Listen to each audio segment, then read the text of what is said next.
सीरियार राष्ट्रपति बशार अल असाद को नहीं सस्पेंस जारी। असाद देश छाड़ी अज्ञात स्थान को चली जाइथिले। विद्रोही गोष्ठी राजधानी दमस्कस अख्तियार करिबा परे असाद निज बासभवन छाड़ी विमान रे अन्य स्थान को चली जाइथिले। प्रथमे विमानटी अल असाद गड़ कहुवा सीरियार सामुद्रिक अंचल को उड़ाण भरिथिला। परे रूट परिवर्तन करी फेरिथिला। एहार किछि समय परे विमानटी राडारु उभान होई जाइथिबा कहा जाउछि।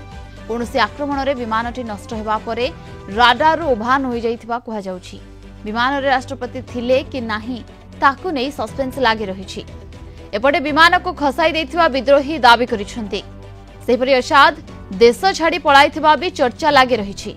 गतकाली सीरिया राजधानी दमास्कस को दखल परे राष्ट्रपति भवन रे पसिथिले विद्रोही। एथि सहित बशार अल असाद 24 वर्ष शासनर अंत होइछि। प्रोफेसर समरेंद्र बसा वैदेशिक व्यापार विशेषज्ञ आम सहित जोड़ी होइछन्ते। अधिक आलोचना पई प्रोफेसर बसा आपनको स्वागत करूछि कलिंग टीवी को।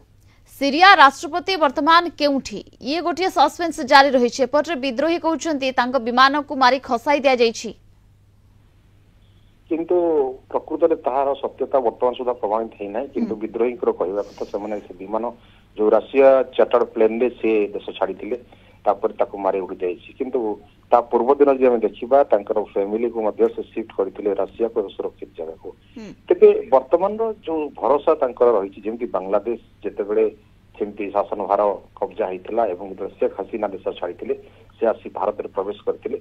ठीक सेही परी वर्तमान यांकर जो आम देखुथलु तांको फैमिली रो शिफ्ट परे से जो चार्टर्ड प्लेन में जाइछंती maybe Russia maybe North Korea बा मे बी ईरान कोठी भी से गुटे आश्रय नबार संदेह करा जाउछि। किंतु जो मारी खसेवा कथार वर्तमान सुधा कोनोसी प्रमाण मिली नाही। तथापि वर्तमान जब देखिबा सीरिया जो परिस्थिति से जो विद्रोही माने जेतले कब्जा कले तापरे जनसाधारण जो रास्ता घाट रे प्रोसेसन बा नाच देखा गला खुशी मनैथिले। एते वर्षर शासन रो जो सेमाने 90% एबव बिलो पॉवर्टी लाइन थिले सेमानकर मुक्त सेमाने चाहुचंती।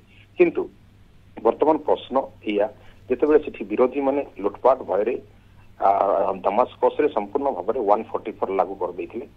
तेणु वर्तमान शासन रे कल कहा हाथ रहिबो ना संघर्ष रूप एक नुआ रूप नब। कारण एपटे राशिया मध्य चुप बसिबो नै यार बिल्कुल नहीं।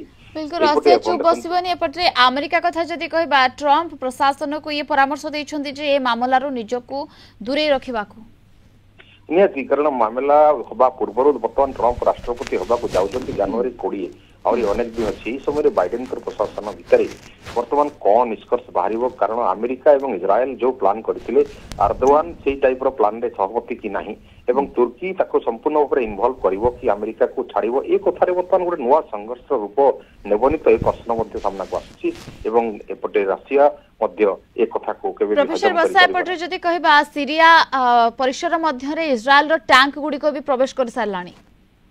हाँ जितेबाला विद्रोही मैंने आम देखी 171 शाही ड्रोन यूज करते जहाँ स्पेशली ईरान रो एवं ता अर्थ से सीरियन आर्मी पाखु सब लुटपाट करने। वर्तमान रास्ता टैक्स चलवा राष्ट्रपति भवन विषय कब्जा पर वर्तमान जहाँ जहाँ रणनीति हबार अच्छी। कारण विद्रोह थमिबार जो चांसेस वर्तमान देखा जाउछि। कारण विद्रोह हबार नहीं कारण राष्ट्रपति को समय तोड़ी देइछन्ति। तेणु वर्तमान केवल शासन भार केमती चलिबो सीरिया रे कौन एडमिनिस्ट्रेशन रहिबो एवं प्रधानमंत्री हस्तांतर काहा को करिवे एई सब समस्यार समाधान पाई गोटे नुआ सूत्रपात हवा चांस करा। ओके बहुत बहुत धन्यवाद आपन को समस्त आलोचना पे।